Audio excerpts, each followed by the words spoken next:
Content is on easy mode. You are willing to put in the work and you actually do the things that work on the networks. This goes for a brand and this goes for personalities. And so we're going to talk about that here today. We're going to go through the state of brand content and what I think is going to be different in 2025 and how you can act on it. Then we're going to go through the state of the creative professional. If you're a person that wants to make content, particularly if you have any background in entrepreneurship, creativity, marketing, branding, etc., we're going to talk about what can work for you. Then we're going to go through the algorithms, their state, how I feel they work, and what you can do to make sure you're taking maximum advantage. Then we're going to talk through the secret, which is the concept of a format. This is the one thing everyone needs to develop. It's something that I've been working on a lot over this year that once you see broken down and explained, it will make almost everything about why social media content works make sense. Let's lock in. So for brands, the key things we're going to talk about are concepts and personality, number 1. Scaled accounts and multiple accounts functioning together, number 2. Community, number 3. The power of briefs, number 4. And speed is number 5. To kick it off, concepts are king. What you'll notice about the brands that are breaking out on social media right now is they have something specific about their content. It's not just here's my products or here's what we do. They have something interesting and specific that they're talking about or doing that makes their content stand out from the rest. We're going to go through a few examples. You'll also notice for the most part, these brands are creator-led. It doesn't mean they're creator-founded, but there are personalities that are on camera that define the brand's presence. And we'll go through a couple examples of this too, because it's often who you wouldn't expect. And then third, they're all doing both carousels and they're doing reels. This is in particular on Instagram. We'll talk about TikTok as well. But they are finding a balance between these two working formats because they reach and appeal to different people and feed into each other in their success. So what do I mean by content with a concept? So to kick off as an example of what I mean by ideas, we're going to start with BK Coffee Shop and the content that they have here. So you'll notice that they have a recurring series with the creator who's one of the partners in it and other creators that come in and out where they present a avant-garde Black Mirror version of a coffee shop experience. People come in, they have these film title overlays, they film it like a little series, and they give these ridiculous concepts that come up. And these will be collaboration posts between the creator who started it, the actual account of the brand itself, and the creators that come in. As you can see, as you dive in, there's a who's who of people you may recognize from the internet who are coming in and making these guest appearances, all with relatively the same look and feel of production. It's beginning to establish this as more of a TV show. They're trying to be more of a Parks and Rec or something of that nature than they are trying to be a typical brand account. Now, before anyone kind of cries out at, oh, this would be so expensive, this would be so much to do, when you really look at this, they have the same 2 camera angles, they have a bunch of guests, they have a relatively simple editing style. You could spend a lot of money making something like this, or you could do it pretty straightforward. At the end of the day, with a 2 camera setup, even a 1 camera setup, if it's filmed with lines, that's particularly nice, and someone that knows what they're doing, and actors that rehearse, this is easier than you think. The concept is the thing that puts it together.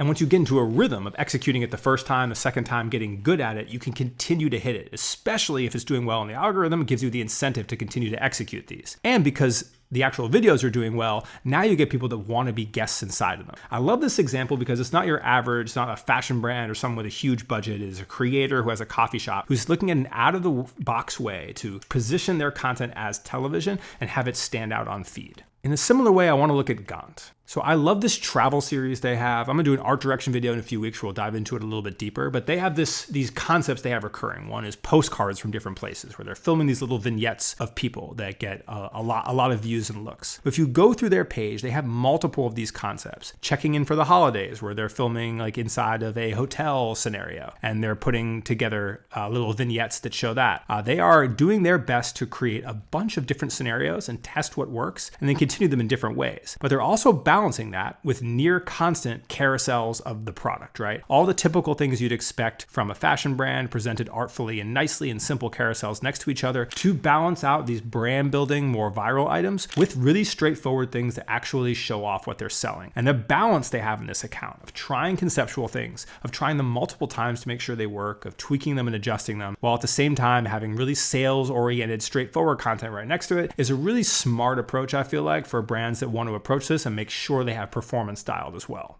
But you may say, hey, those are high budget. Those are require you to have real cameras, people on set, scripting, all that kind of stuff. And you'd be right. There is at least some level of production value. But that doesn't mean that that's the only answer. When I talk about the algorithms a little bit later, I'm going to note that Instagram is moving higher production value, but there are still tons of lower production things that work. And on TikTok, lower production is still king. And so to call this out, I'm going to look at Santa Cruz Medicinals. This is a legendary account. I'm pulling out their Instagram. They're bigger and more prolific on TikTok. But this is the creator, the founder, becoming a personality personality and treating every single moment like they're like an ongoing narrative about his life. They have all of these things going on inside their content where they'll have rented houses, they have competitions with other creator houses, they're doing challenges, they're getting people into shape inside this environment, they have a cast of characters. He's doing constant skits, and it's all super simple, super low production, done on iPhone, but they have created the narrative around their brand. He is showing up every day doing things like calling out Lunchables or creating X challenge or Y challenge or bringing people into it, sharing it with podcast clips, and it is a relentless stream of content around the founder that just breaks out of the box because it's treating it far more like you're watching a reality show about him, where he also happens to be talking to the camera a lot of the time, than it is anything else. And the last brand I'm going to bring up is Der Schütz.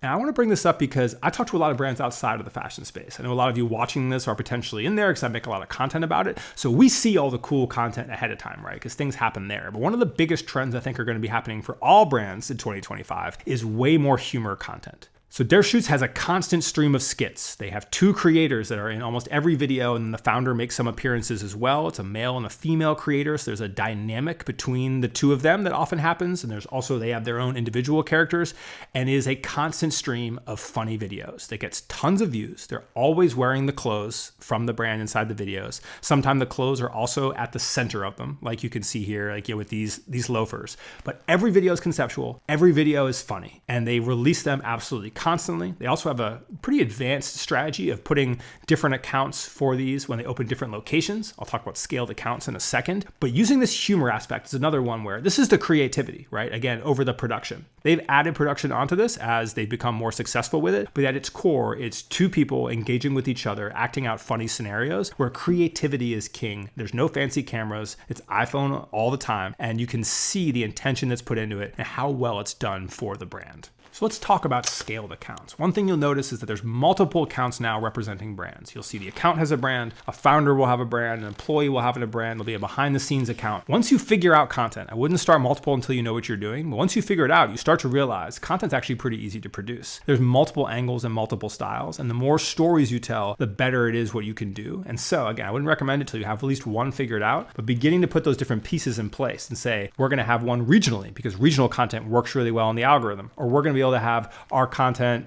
told by multiple voices or different. We have employees that create content. We want to get on an account, or we want to have a secret account, whatever it is. Start thinking about that strategy. And so one key thing to remember, especially if you work at a company, is that it's no longer your company's voice representing you on social media. It's the combination of your company, your customers, and your team members. And that overlap that happens right there is how you can have something special happen, because all of them should be a part of telling the brand story. And we'll get to this in the future video, but one of the key things that's driving a lot of this is the briefing process. I'll probably do just a dedicated creative briefs video at one point, but all of this does well because people are creating repeatable outlines and formats that work and are able to share them with others and get others involved and execute a lot of it without having to be in the middle of it at all times. And if there's one skill that is valuable going into 2025, it's being the person that can creative brief. My timeline is filled with people looking for creative strategist and creative director jobs. And that is because finding people who can actually communicate that consistently, follow up, have nuance, and report on it is tough. This is a new scenario. It's hard to have those proof of actually made from work to do that, and that's what we're seeing so much demand for now, and what helps things like this scale. So moving on from brands, we're going to talk about people and what makes people stand out on social media now if you're trying to create your own presence as a professional. And then I'll dive into the state of the individual algorithms. So first, I will start out that social media is the portfolio now. There is no more, hey, I'm going to go to this website to look at X or Y. You are discovered and understood on social. And the key reason of that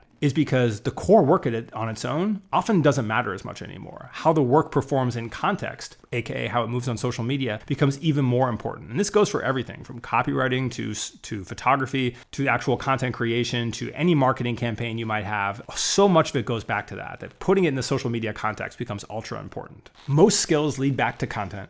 Brands are sold by content. That goes from everything from services to physical locations to products. And then money and passion are both generated through content. So I'm going to talk through a few formats that you can use to make content for yourself that are impactful now, that will actually make a difference if you're trying to look for what should I do to actually start participating in that's going to work. So the first is what I call the creative carousel. This is one from someone who was in Cut 30 recently, who again, I like to highlight this one because it's not beautiful. His typography is not amazing. It's cut off on several slides, but it's still got 2,300 likes or whatever it is. Because he's literally just using the carousel format to tell his exact story, and people are interested in his story. And this is a really key thing to think about. And I want to encourage, and I'll start again with this one that doesn't look beautiful, but tells a cool story as a great example of putting multiple slides together with text on top of them that tell a story people want to hear is one of the easiest ways to make content if you don't want to put your face on it. Another example for a brand, this is a conceptual carousel, right? I want this idea of a creative carousel. You can tell a story. This is one where they're just presenting photos artfully, but it's creative, right? It's not just these photos here. It's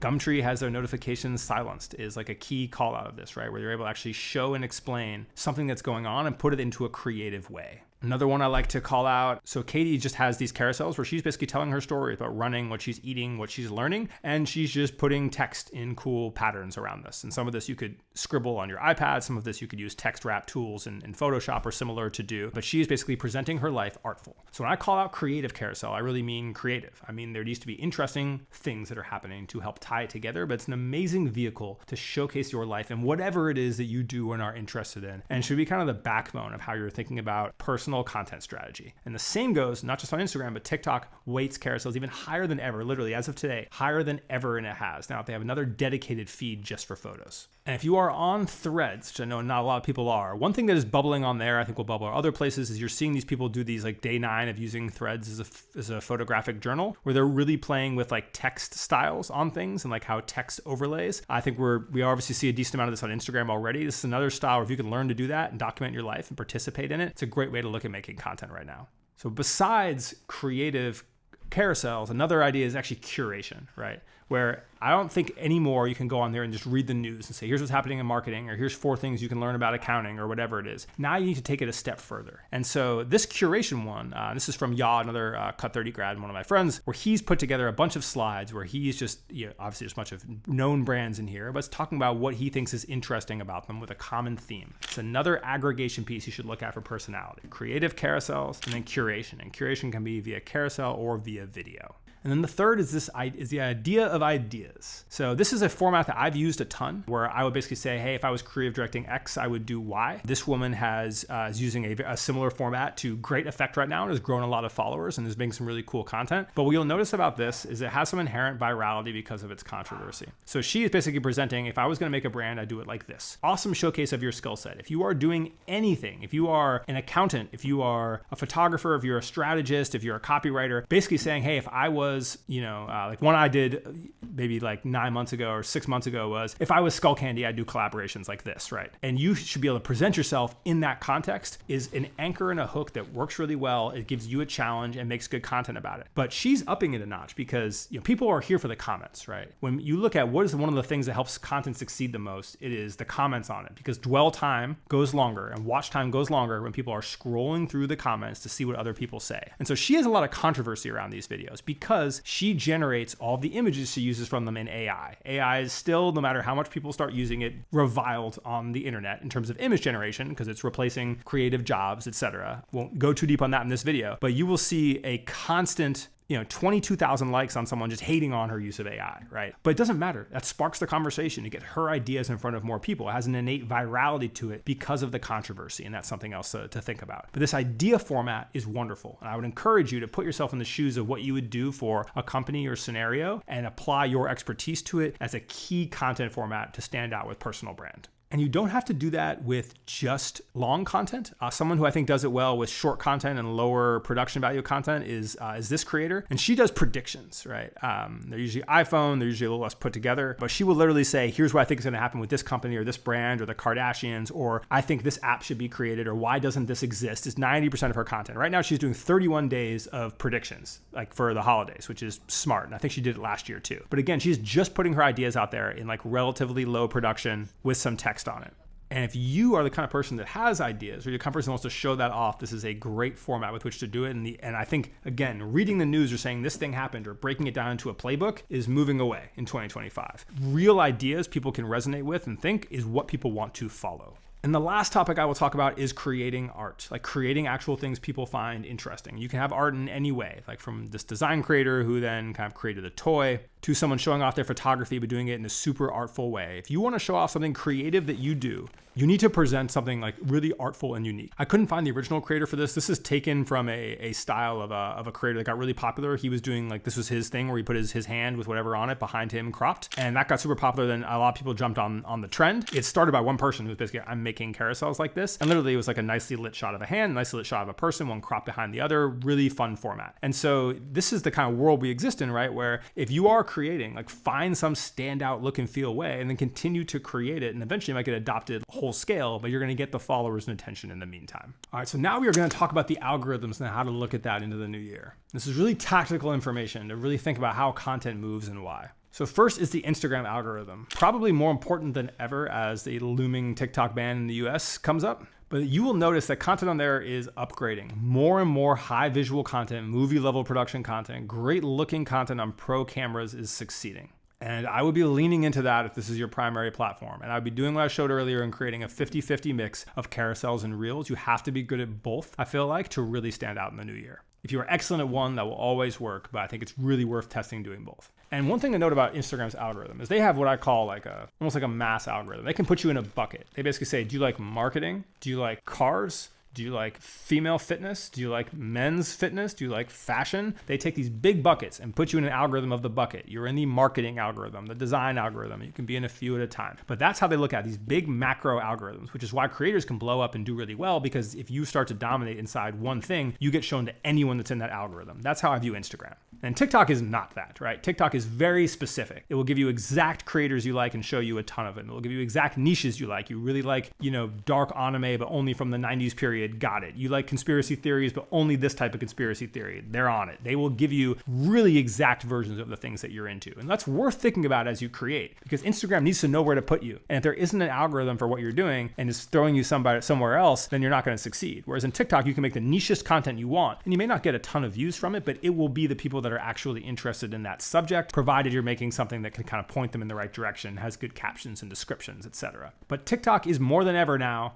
different than Instagram. It is iPhone content. It is base level content. Very little pro quality content succeeds on there. It is lots of photos. It is lots of skits. It is lots of people participating and talking candidly. And I do feel like this is now the time where if you don't have content, kind of like the Santa Cruz Medicinals guys showed, where it can kind of cross over to both and is lo-fi, you need a specific strategy for TikTok. And the only people that are able to get away with this high-end content are big brands with established followings who are doing that kind of thing. And after that comes YouTube, and YouTube is just mainstream content when it comes to shorts. It shows the shorts to everybody. If you want something to really succeed in there, it has to have massive mainstream appeal. It is barely an algorithm in terms of what it gives you. It's very light on that. If you want to have huge success on there, it needs to be something that anyone of any age or level would love and like, which is why you see so few people blow up on it who don't have mass appeal content. And niches are really hard to build there, and so is personality. And then we have LinkedIn. LinkedIn is boosting impressions right now. You'll see massive impression numbers because there's a little module on the screen that has a carousel. And anytime someone scrolls by that module, which they'll scroll by a dozen times whenever they're in a session, then they get an impression on the video, whether the video plays or not. So you'll see you're getting huge impressions on LinkedIn, but not actually many views. The LinkedIn video is great. They're pushing it more than ever. I'd highly recommend creating on there, but it needs to be a balance with other content. It's a lot of filler. There's not a lot of people that really interact with it. It's a good thing because everyone on there is obviously more qualified, more professional. It's good if you're building a business. But I feel like it needs to be anchored with another strategy. And what does do really good on LinkedIn is approaching it as a team. LinkedIn rewards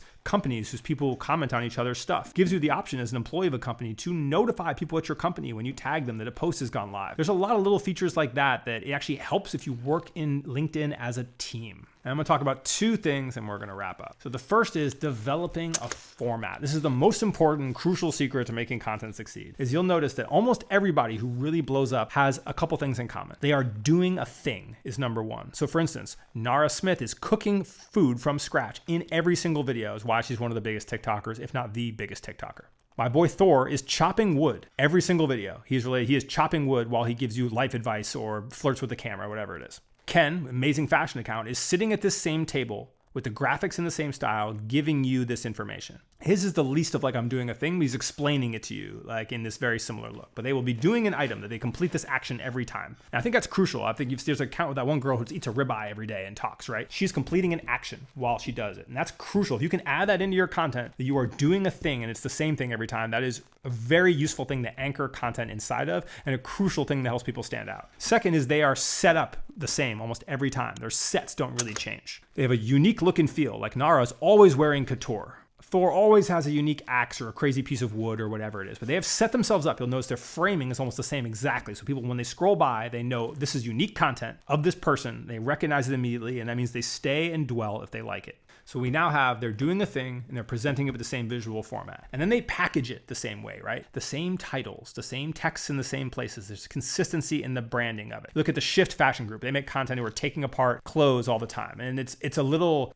technical, right? It's not like the most exciting content, but people that are interested in it are really interested in it, but they package it the same. The shots are the same each time. The text in the title cards is the same each time. And there's 100 examples of this, right? You'll find that someone doing a thing, completing an action, cutting open clothes, baking a cake, whatever it is, combined with the same framing and formatting, adding on to value or entertainment, whichever you're getting from it, is just a key part of finding success. So I highly encourage people who are stalled in their content to think about, how do I adopt this format when I create it? We have another Cut 30 kicking off. It is January 7th, cut30.co if you want to join us for that. I will always disclaimer that if you are like a student or you're new in your career or whatever, please just take the free content and roll with it. When I sell or package anything, I do it for people that are at a certain place in their career or a certain place in their journey where they have the resources to spend on it. If you are, again, a student or a junior person, I do not want your money from anything. If you are a professional or you're really about buildings, your brand content or whatever it is, then I make solutions for you, and you can hit me at cut30.co. Drop any questions you have around content. I'm gonna do a follow-up video to this coming here in a few weeks, and appreciate you watching.